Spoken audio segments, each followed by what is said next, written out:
If you're looking for team building activities that work with your employees in your workplace, you're in the right place. What I'm about to share with you are 4 team building activities that are 100% fun and engaging. They absolutely work with employees without cringe. And most importantly, all you need to make them work is a stopwatch, a deck of cards, and some paper.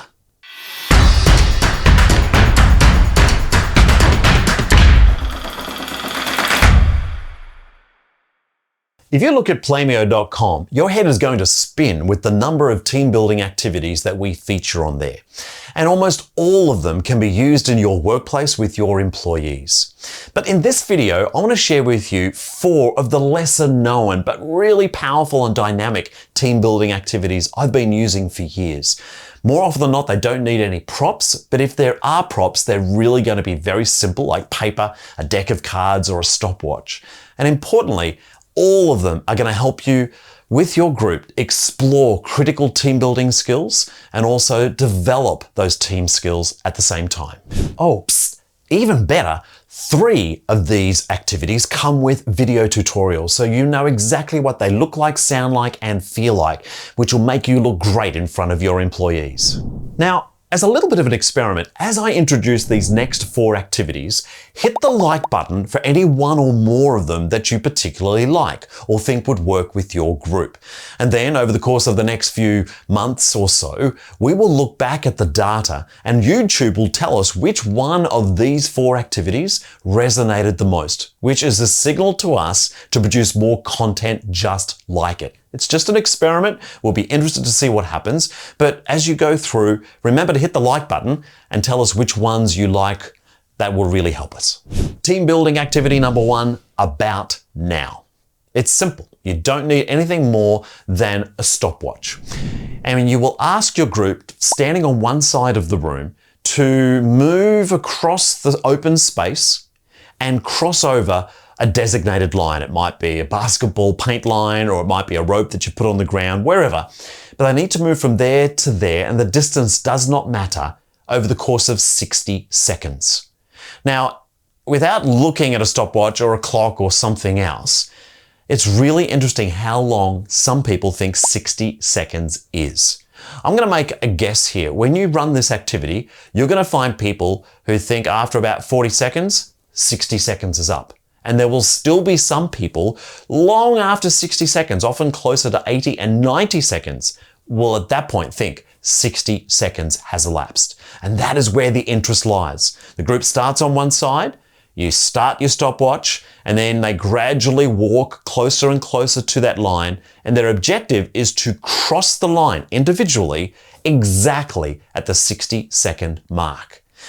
So simple, yet so powerful. In the beginning, note a couple of things. 1, the time the very first person crossed. I'm going to say it's around 40 seconds. Also note the person who crosses as close to 60 seconds as possible. And then note the time of the very last person. There'll be a gap, maybe from 40 seconds to 80 seconds. And then do it again. Mention to the group that they've got this gap of about 40 seconds they need to limit. They want to pull in.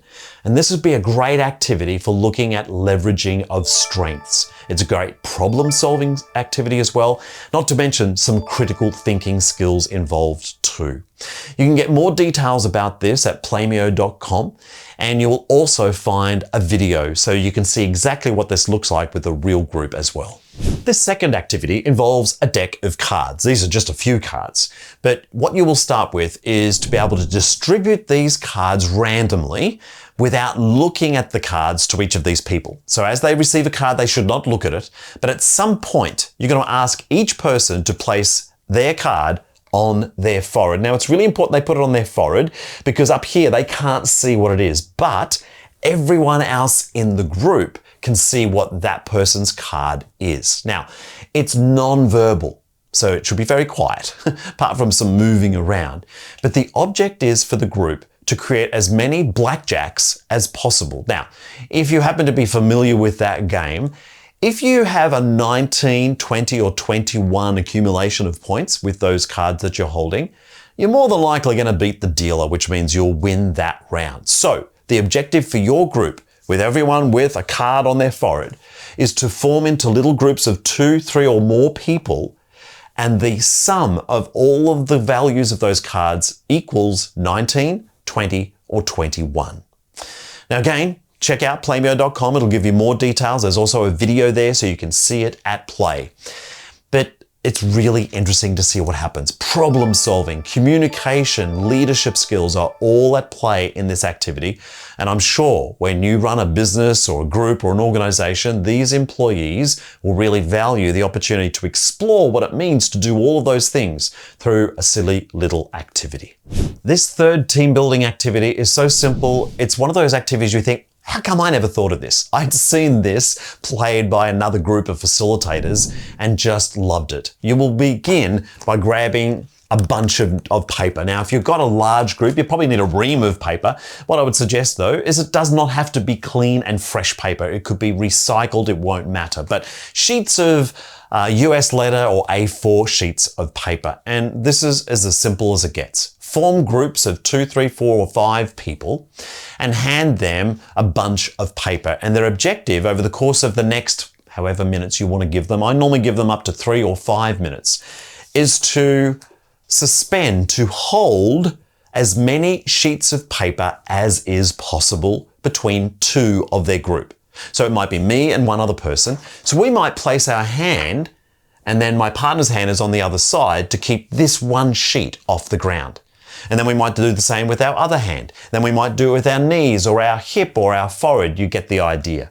But the key is not only do those pieces of paper need to be off the ground, they cannot be touching any other sheet of paper. And importantly, you can't fold. You can't do anything to the paper to make it simpler. So they need to just be a simple sheet of paper held between 2 people. Now, I'd be interested to know, when you give this a go, in the comments below, let me know what your record was. And I will share with you, as a response to your comment, what the record I have seen. It is mind-blowing how many sheets of paper can be held between 2 people with the rest of their group stuffing these pieces of paper. But it must be held, it must be touched by each of the 2 people who are given the responsibility to keep the paper off the ground. It's called paper holding. Again, go to playmio.com. Oh, and if you like this activity, go ahead and hit the like button right now. So that will let us know that of the ones you've seen so far, you like this one perhaps the most. Our fourth team building activity involves no props whatsoever. Gather your group, you don't even need much space, and the task is as simple as it sounds, but quite complex. Each person must shake the hand of every other person in the room, but each time they shake their own hand, they must alternate hands. So if there's a group of 20, I need to shake the hands with the 19 other people in my group. But if I go to my first person and I use my right hand, great. I go to the second person, I now use my left hand. And then I go back to my right hand and my left hand. You get the idea. That's why it's called alter shake. It's alternating their hands. This seems at face value so easy, yet so hard. It can be solved. You can also see a video for it at playmio.com if you want to see it for real before you give it a go. But that's how simple it is. Now, if for any reason within your group shaking hands is an issue, maybe through touch, it might be a fist bump or an elbow tap. You can change it, but either way, it still needs to alternate left arm to right arm to left arm, backwards and forwards as you go. Let me know in the comments below how your group does and what you discover, because lots of opportunities for problem solving here. Some real innovative thinking, critical thinking is useful. And importantly, how a group communicates and the leadership that they exhibit can also be explored really powerfully in this activity called alter shake. Let's be honest, that was just 4 out of almost 100 dedicated team building activities at playmio.com. If you haven't already come across Playmio, check it out at playmio.com. And there's a massive database of group games and activities, of which almost 100 of them are dedicated to building team skills. So check that out. Oh, and if you happen to like these ideas and haven't already hit the like button, go ahead and do that now. And if you really like these ideas or this series of videos that we produce and you haven't already, go ahead, subscribe to our YouTube channel. You'll find the little button for it just down there.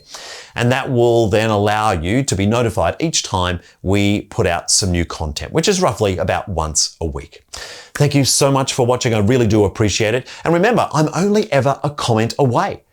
Regardless, in the comments below, if you've got a question related to team building or your group or some frustration that you've got, I love, love, love to be able to hear from you, my community of people all over this world. So pose your question and I promise you, I will get back to you ordinarily within less than 12 hours and give you a response to whatever your question is. Again, thank you so much for sharing and for commenting if you happen to do that. And thank you for watching. I look forward to seeing you again soon. Bye for now.